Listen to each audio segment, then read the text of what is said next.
Hey guys, back again with another video. This time, yet another review on Resident Evil 7. And this game actually came out very early in the year. I think it came out in January, actually.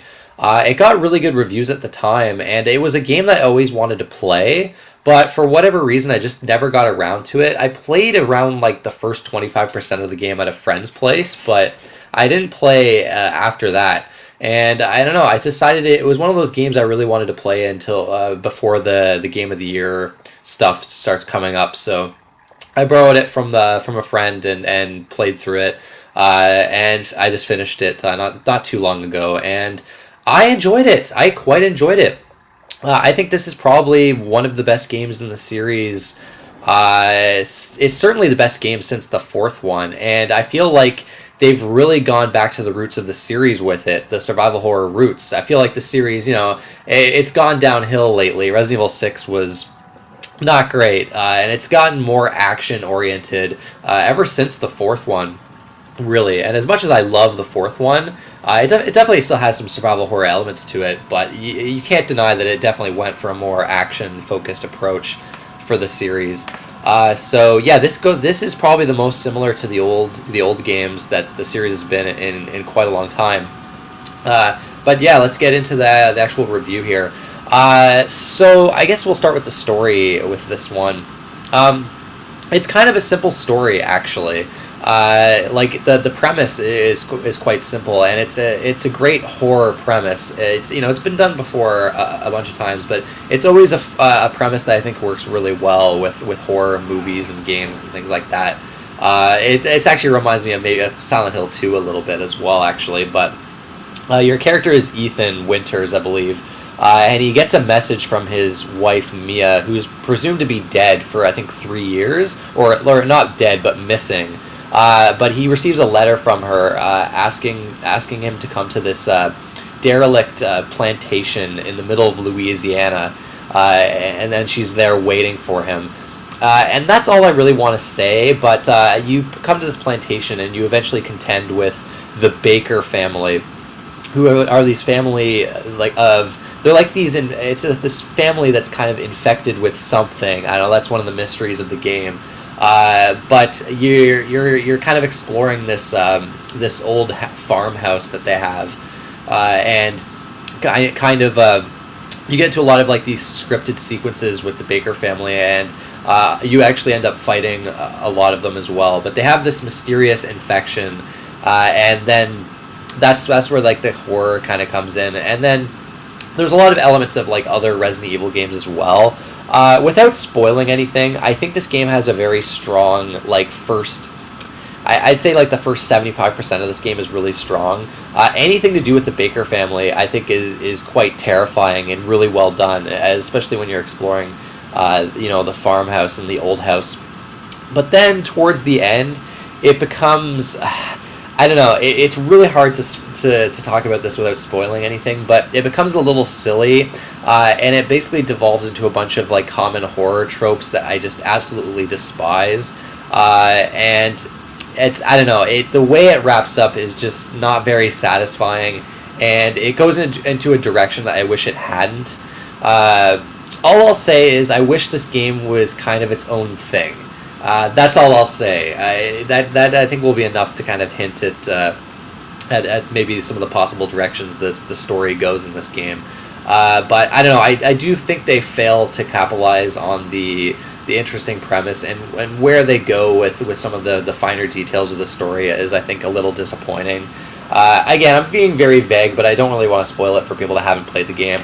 But yeah, it kind of starts strong and then kind of peters out towards the end with an ultimately like lame ending. Although I think there are a couple different endings depending on a few really kind of pointless choices that you make at a certain part of the game, and I think there may be a few other parts of the game as well. Certainly a lot of replay value, especially with some unlockable difficulty levels and things like that, and some new weapons that you'll unlock for later playthroughs as well. But yeah, not a huge fan of the story in this one, but I gotta say, Resident Evil, I don't think the series has ever been known for amazing storylines. It's got like this, the Resident Evil series has always had this overarching like lore and narrative to it that I just think is so convoluted and just so stupid. I almost hate everything about it, honestly. And even though I do like a lot of the old Resident Evil games, and I love Resident Evil 4, the story is not the strong point of these games. And you know what? I do think, at least in this game, it's a little better than it usually is in this series, but it's no Silent Hill 2, I'll tell you that much. It's no Silent Hill 2. Honestly, it's not even Silent Hill 1 or 3, but it's, I don't know, it's whatever. Gameplay, though, I think this is where the game kind of shines. It's, like I said before, it goes back to the survival horror roots. Now, when it was first announced to be a first-person game in the style of PT, because PT was such a huge thing, I think that game is, that even though it was a demo, it has had a lot of influence, actually, on a lot of horror games now. You see it in Outlast and things like that. It's actually kind of crazy that a demo has had like this massive influence on current horror games, and you can definitely feel the influence with this game as well. So the first person perspective, I think, kind of threw a lot of people off. A lot of people were worried it was going to be like this heavily scripted game that lacked like a lot of exploration and had a lot of trial and error to it. And that's not the case at all. It really is structured in the way Resident Evil 1 is, where you have that singular location, and there's a lot of shortcuts that you'll unlock, and the way the parts of the house kind of interconnect are really cool, and you'll be solving puzzles to progress throughout the game. There's inventory management, like in the old games. You'll eventually, your inventory will kind of get bigger as you find like backpacks, but you have to constantly go back to a safe room and put stuff in a safe box. Now you don't need like ink ribbons to save or anything like that. Although I haven't looked, maybe the hardest difficulty actually works that way. It wouldn't surprise me if it does. And I think it's actually, you'll probably get a closer experience to the original Resident Evil, the harder the difficulty you play, because I'll admit, on the normal difficulty, this game's not especially difficult. I think it's probably one of the complaints I can levy against the game is that it is, I think, a little too easy, and it makes the game lack tension in a lot of areas. But yeah, like the exploration is just really rewarding. It's fun, and then it's also very tense. You'll never know what's going to be around the corner, or what kind of situation you'll find yourself in with the Baker family. There's a lot of like chase sequences, and there are some scripted moments in this game, but they're well done, I think. I think they're kind of creepy, and they're not too frustrating, and there's not too many of them. The game will let you kind of give you a breather here and there, and allow for exploration and some light puzzle solving like in the old games. And I like the inventory management in this game as well. And you're not going to have a ton of ammo either.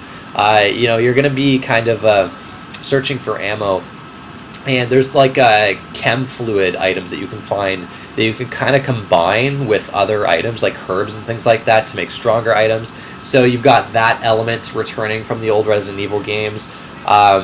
It's the combat in the game is not like amazing, but you do have a decent amount of accuracy. You do have to be accurate. The enemies kind of move kind of quickly at sometimes, and you really have to go for like headshots.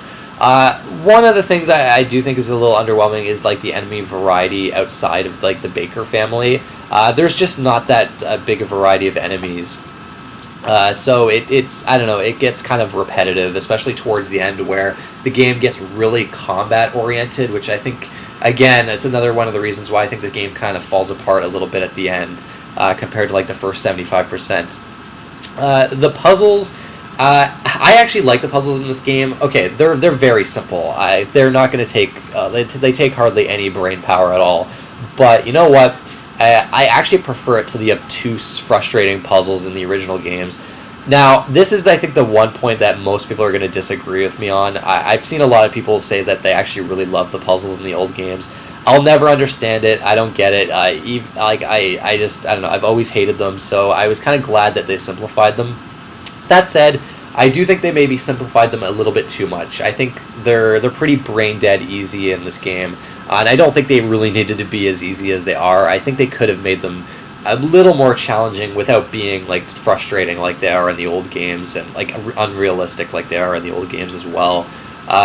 there's a lot of cool hidden details for exploring the environment as well, and then it adds like an element of storytelling that I like as well when you're finding like different letters and notes scattered around the house, kind of giving you like little clues and hints as to what's really going on with like this infection and the Baker family, and why the environments are the way they are. A lot of interesting like elements like that.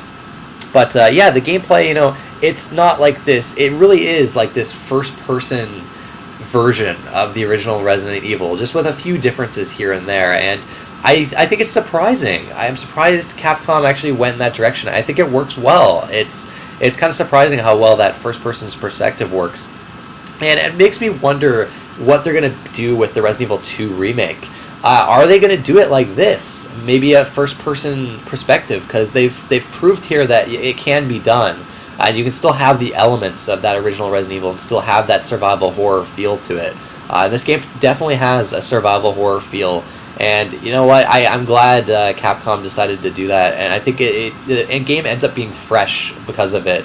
Because it's just not at all like a lot of the previous Resident Evil games. I don't know. There's not much else to say about gameplay. It's not like the most complicated game. There's nothing like hugely innovative about it or anything like that. But it's just a nice return to form, I think, for the series. Visuals, I think the game looks really good. It's got like a blurry look to it at times, which can be a little distracting. But I do like a lot of the gore effects in this game, especially when you're attacking some of the enemies. And I don't know, it's just got a really like the game's really disgusting in a visual sense. There's a lot of really grotesque imagery in this game that I think is really effective. And a lot of the designs of the enemies and bosses are very striking and just really creepy.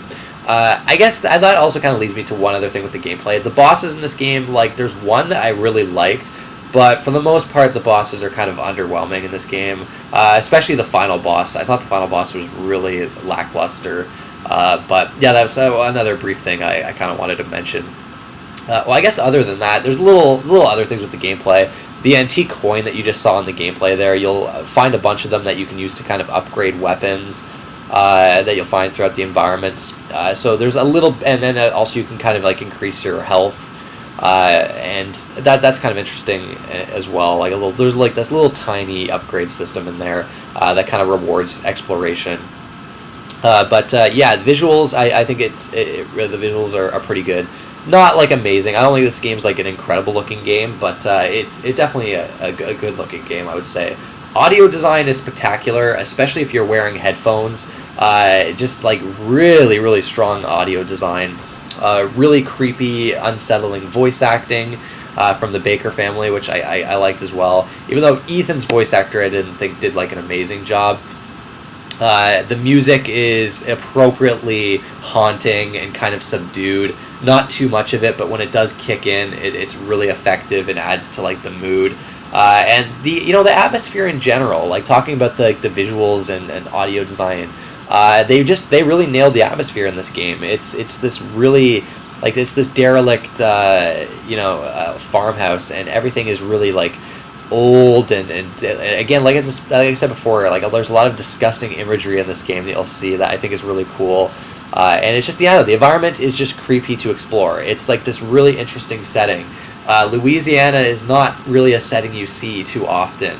It definitely has like a Texas Chainsaw Massacre feel to it. Obviously, the setting's a little different, but I felt like it gave vibes of that. I felt like that was an inspiration for this game, those movies, or at least the first one.